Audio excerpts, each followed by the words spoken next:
Hello everyone, welcome my channel. শুরু করছি নতুন একটি ভিডিও। আজকে আমি তৈরি করে নিয়েছি ফেলে দেওয়া কয়েকটা সবজি দিয়ে দারুণ একটি ভর্তার রেসিপি। যেই সবজিগুলো ঘরে থেকে থেকে প্রায় নষ্ট হয়ে যাচ্ছিল, তাই সেগুলো ফেলে না দিয়ে তৈরি করে নিলাম একটা দারুণ রেসিপি। আর গরম ভাতের সঙ্গে অসাধারণ টেস্ট।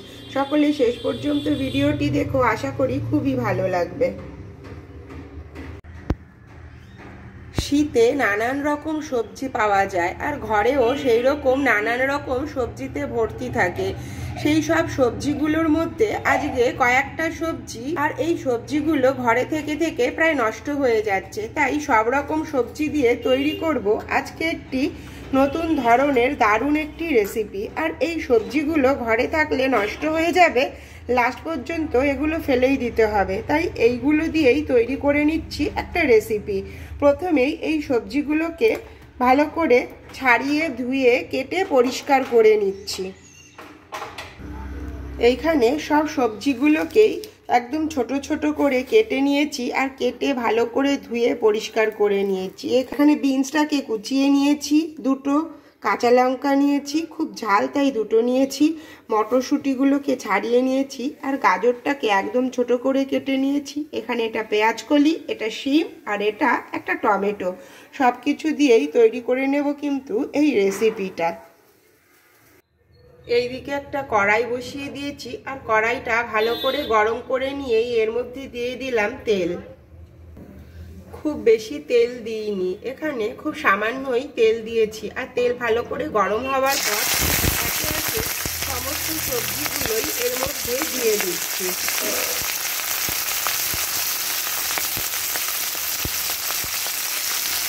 একবারে তো সমস্ত সবজিগুলোকে ঢেলে দিয়ে দিলাম।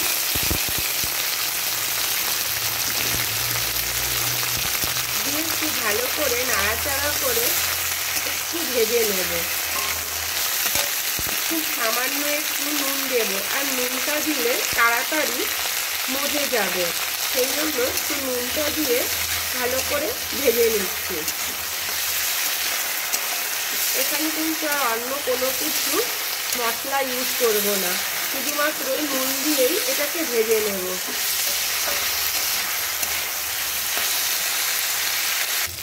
এইরকম ভাজা হওয়ার পরই এটাকে আমি কড়াই থেকে তুলে নিচ্ছি। আর 5 থেকে 7 মিনিট ভাজার পরেই কিন্তু সবজিগুলো এইরকম হয়ে গেছে। এবার এটাকে তুলে একটা পাত্রের মধ্যে রেখে দিচ্ছি। এইদিকে একটা পাত্রের মধ্যে পুরো সবজি ভাজাগুলোকে তুলে নামিয়ে নিলাম। নামিয়ে একটু ঠান্ডা করে নেব। সবজি ভাজা ওই তেলের মধ্যে আর সামান্য একটুখানি তেল দিয়ে দিলাম। তেলটাকে ভালো করে গরম করে নেব। তেল গরম হওয়ার পরেই এর মধ্যে দিয়েছি কয়েক কোয়া রসুন। রসুন একটু বেশি দিলে ভালো হয়, একটু বেশি রসুন দিয়েছি। সাথে একটা মিডিয়াম সাইজের পেঁয়াজ একদম কুচিয়ে কেটে নিয়েছি। রসুন আর পেঁয়াজটা এই তেলের মধ্যে খুব ভালো করে ভেজে নেব।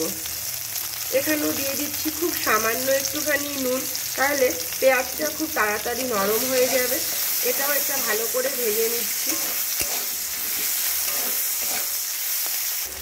এইরকম হালকা লাল লাল করেই এটাকে আমি তুলে নিচ্ছি।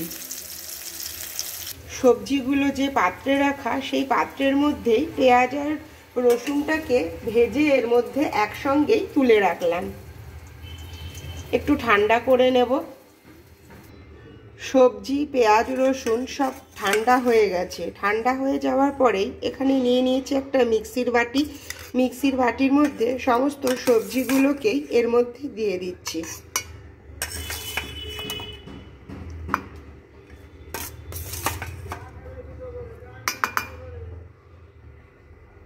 মিক্সির বাটিতে দিয়ে দেওয়ার পরে এর মধ্যে এটাকে ঢাকা চাপা দিয়ে দিলাম, আর স্মুথ করে পেস্ট করে নেব। পেস্টটা কিন্তু রেডি হয়ে গেছে, একদম ফাইন করে পেস্ট করে নিয়েছি। চিংড়ি মাছ যদি থাকে তাহলে চিংড়ি মাছটাকেও হালকা করে ভেজে এই সবজির মধ্যে দিয়ে একসঙ্গে পেস্ট করলে অনেক বেশি ভালো হয়। হাতের কাছে চিংড়ি মাছ ছিল না, সেই জন্য চিংড়ি মাছ ছাড়াই রেসিপিটা তৈরি করে নিচ্ছি। এবার ওই কড়াইয়ের মধ্যেই দিয়ে দিচ্ছি সামান্য একটু সর্ষের তেল।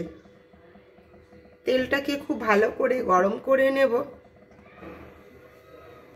তেলটা গরম হওয়ার পরে তেলের মধ্যে দিয়ে দিচ্ছি হাফ চামচ কালো জিরে আর একটা গোটা শুকনো লঙ্কা ফোড়নে। একটু হালকা করে শুকনো লঙ্কাটাকে ভাজা ভাজা করে নেব।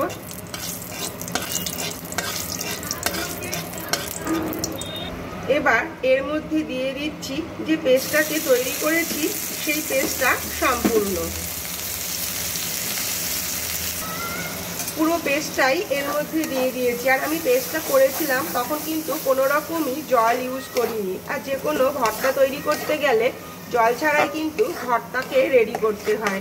এবারে এর মধ্যে দিয়ে দিচ্ছি স্বাদ অনুযায়ী নুন। আগে থেকে নুন দেওয়া ছিল আর খুব সামান্যই একটু নুন এখানে অ্যাড করলাম। দিয়ে দিচ্ছি পরিমাণ মতো হলুদ গুঁড়ো। আর কোনো রকম মশলা এখানে অ্যাড করব না। খুব ভালো করে নেড়ে নেড়ে একদম শুকিয়ে ফেলবো।